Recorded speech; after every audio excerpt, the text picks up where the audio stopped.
Hi. Hi. I live in Grand Haven. I have a 4.5-year-old and a 2-month-old. I'm part of Mom's Club, own my own flower business in town. Yeah, we're around, like I can't go anywhere without someone knowing me. Piper and Harper. My name's Margaret. I graduated from Spring Lake 2 years ago, so I'm 20. And I've grown up in the community in Spring Lake. My name is Caleb. I wasn't quite born, but lived most of my whole life here. I attended Grand Haven schools, and I work in the downtown district, and I work specifically at Matt Kite. I'm a professional 5-year-old, is what I like to say. I'm Sue Stromberg, and this is my husband, Eric Stromberg. and we both live in Grand Haven, and we actually babysit our grandkids, so that's how we're connected to kids and Grand Haven. Chris Merritt, and I am the grandparents of Caden and Grayson Merritt. My son, Aaron, and his wife Heather live right down the street here. My son is really into like hands-on, like all the science stuff, how things work. He loves going to hands-on museums where he can actually play with things and not just look at them. And he just likes to know like how all the pieces work together. So we have to drive probably about 30 to 45 minutes to get to a children's museum, at least. And it's really hard, right? Like with little kids, and they can't last that long in the car. So we're excited to have a children's museum in our area. In the wintertime, all of us moms are looking for somewhere to go. So like off season, in the fall, in the spring, in the winter, it would be nice to have somewhere else to go because we really need it. You know, we need it not just for us, but communities around us as well. You know, growing up, winters have been the hardest for me.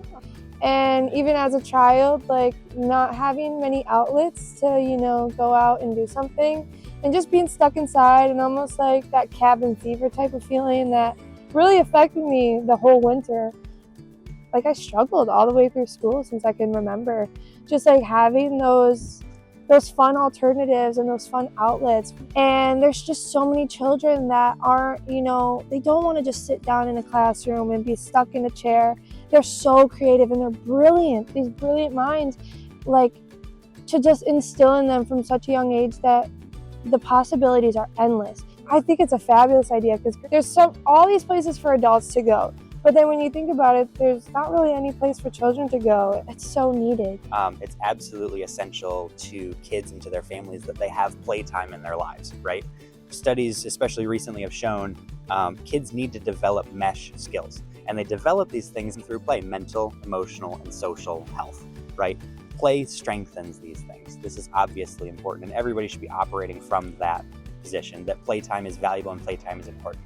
Playtime is absolutely essential, and learning and education, if you can intertwine all these things, that's just gonna be great. Well, I taught kindergarten for 34 years, and the hands-on learning is just so important. If you see your kids learn and enjoy things, then you incorporate them into your homes or your lifestyles, and I think I learned a lot by being involved with children's museums. I think it's important not only for their development, but as well as, you know, just curiosity and all the things children need at their age. Well, our children are our future, aren't they? So, I mean, you don't get a bigger investment than our children. And I believe every child deserves that opportunity as well. It should be accessible to everybody, especially people who like aren't able to afford a lot of things. We have so many restaurants, we have so many clothing stores, but what's for the kids, you know? Like inside. Like we've got a few great months of summer, and then most of them you're inside, and it's like, okay, the library where children have to be quiet, and like it's hard to keep kids quiet. They want to be loud, they want to express themselves, so in a way that they can just be able to be kids, you know. And maybe one could be like beach themed. Yeah. Like, yeah, and with little like beach balls and stuff. Toys to play with in the sand. Yeah, and there could be a bubble section. Colorful and welcoming. Everyone can benefit. The schools can benefit, the community can benefit. So maybe it's just having that knowledge and seeing the potential. And I also just retired after 36 years in middle school and high school, and was a middle school principal for a long time. And just to get kids out in the community to learn that there's so much more than just classroom learning. So if the community can be part of that with our kids, I think it's just such a win-win for everybody.